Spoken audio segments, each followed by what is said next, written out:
Cheska, gabi na. Uwi na tayo sa inyo. Manang Bering, I want to stay here. Di pa po kami tapos mag-usap ni Mamita. Mamita, pagaling na po kayo, ah. Miss ko na po yung stories mo.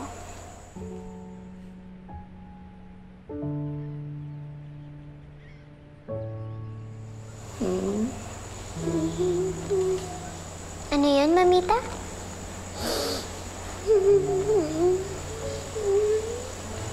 Ha? Mahal ka raw niya, baby.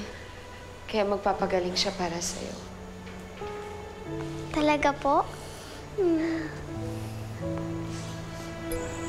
Mahal din kita, Mamita. Thank you.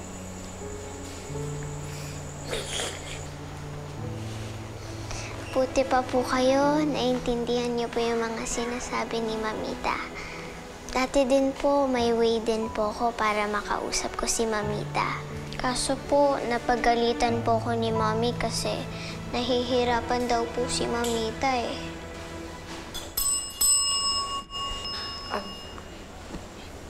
Cheska, ano yung way mo para makausap si Mamita? Nasa house po. Kukunin ko po. Sige. Cheska, hintay! Cheska! Mamita. Mamita, nagtatanong na ho si Darius. Sana po gumaling na talaga kayo para masabi niyo na ho sa kanya yung totoo. Dahil hindi siya maniniwala kung sa akin manggaling na ako si Lucy.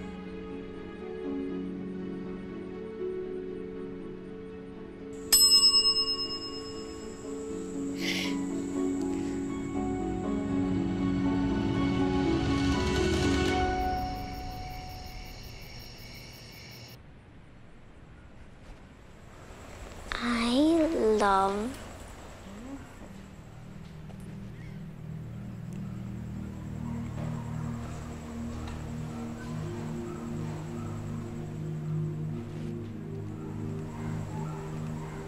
I love you. I love you too, Tita. Si Tita Para. Halika na, Cheska. Gagawin mo pa yung homework mo eh.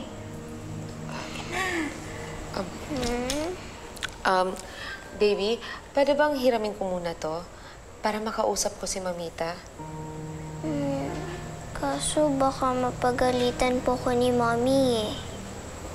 Di ba sabi ng mami mo gusto niyang gumaling si Mamita? Tingnan mo sa idea mo, nakakausap natin siya. Cheska, she's getting better because of you.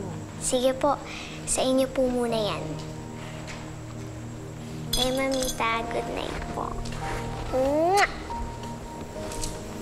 Good night.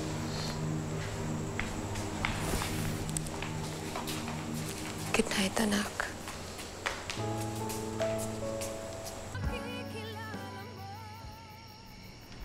O, Manang, tulog ka na. Ay, naku. Kukuhanin ko yung kape ko sa bahay. Hindi naman ako pwede matulog at walang bantay si Cheska. Parang napasarap ang date nila Sir Darius at Ma'am Lucy, ah. Aba, dapat naman. Para iwas sila sa kakaaway ng dahil kay Para. Manang ba naman, oh? Hanggang ngayon ba, asar ka pa rin kay Ma'am Farah? Ewan ko ba?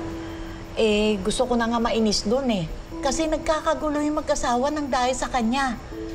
Pero kapag naiisip ko at nakikita ko yung pag-aalaga niya kay Ma'am Ason at yung kabaitan niya kay Cheska, parang hindi naman siya umaarte. Pati tayo pinagluluto. Pati ibang kasambahay. Inaalala ko lang, si Ma'am Lucy lang nang gumagawa nung dati sa atin. Bihira na nga magluto si Ma'am Lucy ngayon eh. Bakit kaya? Pero alam mo, simula nung bumalik dito si Ma'am Farah, ay pakiramdam ko, bumaliktad na ang mundo. O sige, kunin ko na yung kape ko sa bahay, pero muna yung susi mo. Hindi na. Ha? Hintayin na kita. Tara.